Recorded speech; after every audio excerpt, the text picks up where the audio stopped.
bahagia. Salam guru penggerak. Jumpa lagi dengan saya Ade Mamah Suryama dari SDN Pipitan Kota Serang, calon guru penggerak angkatan 6. Saya akan menyampaikan tugas koneksi antar materi, refleksi dan kesimpulan filosofi pemikiran Ki Hajar Dewantara.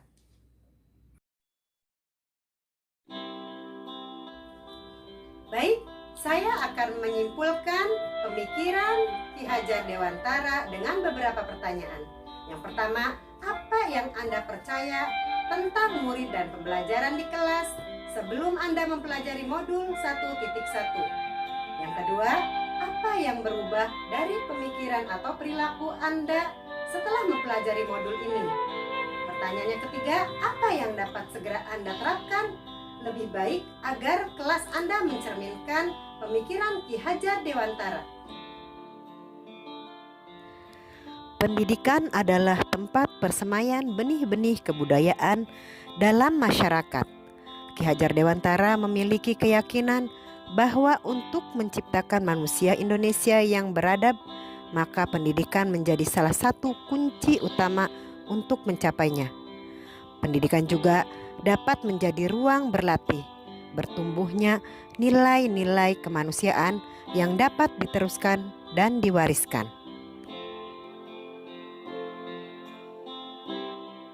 Baik, saya akan mencoba merefleksikan dan menyimpulkan filosofi pemikiran Ki Hajar Dewantara terkait dengan pendidikan. Yang saya percaya tentang murid dan pembelajaran di kelas sebelum saya mempelajari modul 1.1 ini, satu, dalam pembelajaran saya memandang pentingnya transfer pengetahuan dari guru kepada siswa, sehingga guru dan siswa duduk di tempat duduknya masing-masing. Yang kedua, dalam pembelajaran yang saya lakukan, saya lebih sering menggunakan salah satu metode atau strategi yang bagus menurut saya, tetapi tidak pernah memperhatikan kebutuhan siswa atau pembelajaran seperti apa yang mereka inginkan. Yang ketiga, saya tidak pernah membuat kesepakatan bersama saat mengawali pelaksanaan pembelajaran. Yang keempat, saya sangat menginginkan dalam proses pembelajaran yang saya lakukan, siswa harus bisa tertib, duduk yang rapi, diam, dengan pandangan yang terpusat kepada gurunya, dengan harapan dapat membuat siswa dengan mudah memahami materi-materi yang saya sampaikan. Yang kelima, fokus kegiatan pembelajaran adalah ketuntasan target kurikulum dalam satu semester dan mencapai nilai KKM seperti yang tertuang dalam dokumen program tahunan.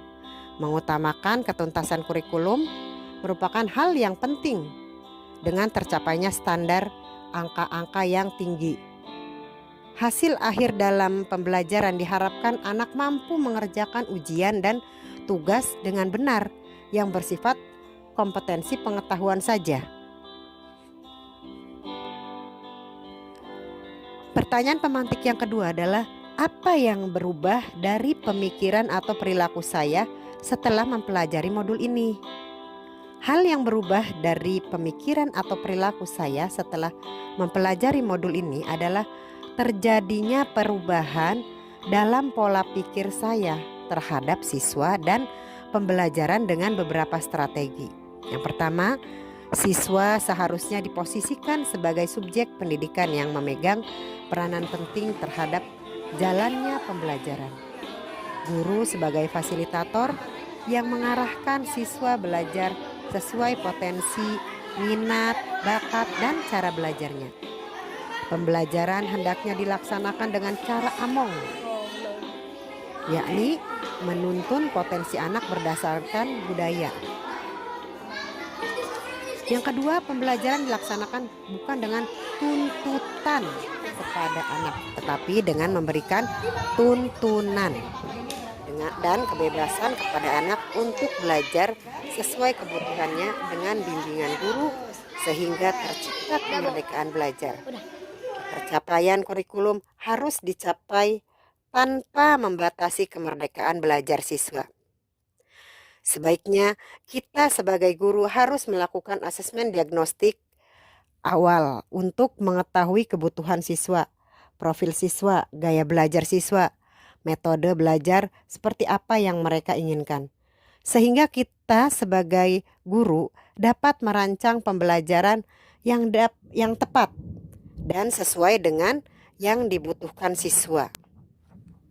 Pembelajaran seharusnya dilaksanakan dengan metode dan model pembelajaran yang variatif sesuai kebutuhan anak agar suasana pembelajaran menyenangkan dan memberi rasa aman kepada siswa, serta menggunakan berbagai sumber belajar seperti lingkungan, surat kabar, majalah, narasumber maupun internet.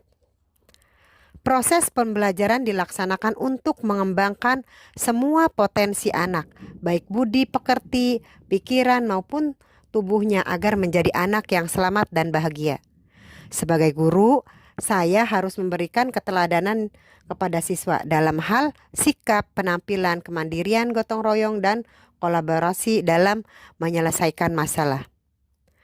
Tugas kita sebagai pendidik adalah menuntun, membimbing peserta didik dalam mencari dan menemukan konsep-konsep teori dan membantu mereka menerapkan konsep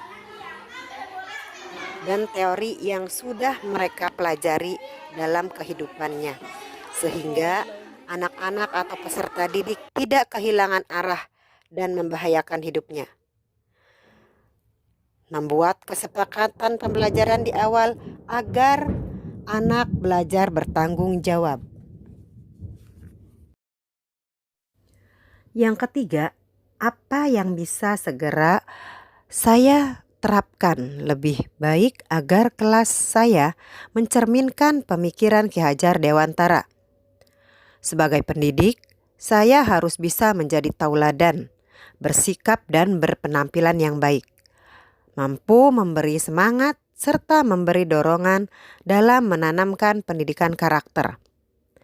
Menumbuh kembangkan pendidikan karakter peserta didik dengan pembiasaan seperti mengawali aktivitas pembelajaran dengan berdoa, membaca salah satu surat Al-Quran, sholat duha berjamaah, melantunkan Asmaul Husna, mengadakan kultum, mengadakan Jumat Berkah, dan memberikan uang infak sebagai pendidikan budi pekerti anak.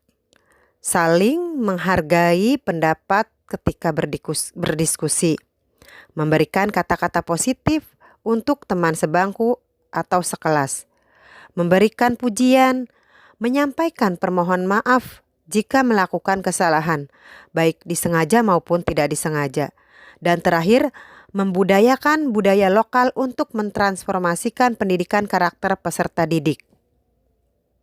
Untuk mengetahui karakteristik siswa, saya akan melakukan asesmen diagnosis mengenai potensi, minat, bakat, dan cara belajar siswa.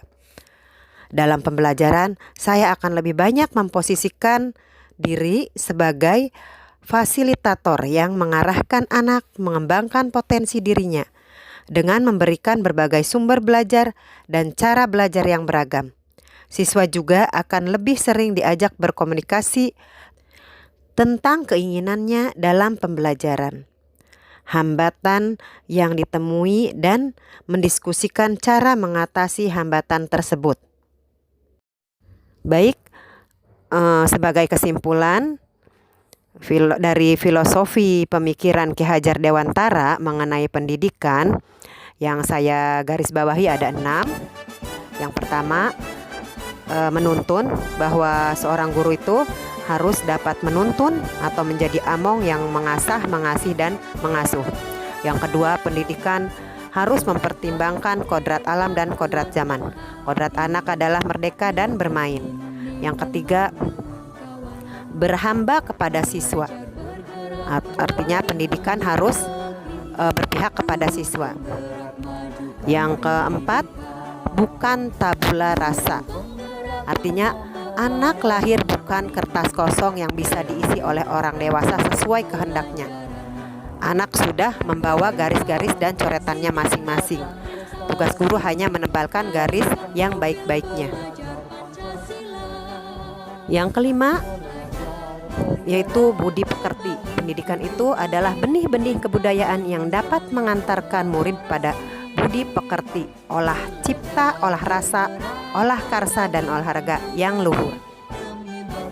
Yang keenam, guru diibaratkan seorang petani yang merawat tanaman agar tanaman menghasilkan buah yang unggul dengan menyiapkan lahan yang subur, memupuk, mengairi, mendapat sinar matahari yang cukup, dan membersihkan hama agar bibit tumbuh subur, berbunga, kemudian berbuah. Peserta didik juga demikian, harus mendapat perhatian, bimbingan, pengajaran, pendidikan yang penuh dan tulus dari seorang guru agar dapat mengupayakan tumbuhnya potensi anak dengan sebaik-baiknya, tetapi tidak dapat mengubah kodrat anak. Demikian penyampaian saya tentang kesimpulan dan refleksi filosofi pemikiran Ki Hajar Dewantara. Semoga bermanfaat. Saya akhiri. Wabillahi taufiq wal hidayah. Assalamualaikum warahmatullahi wabarakatuh.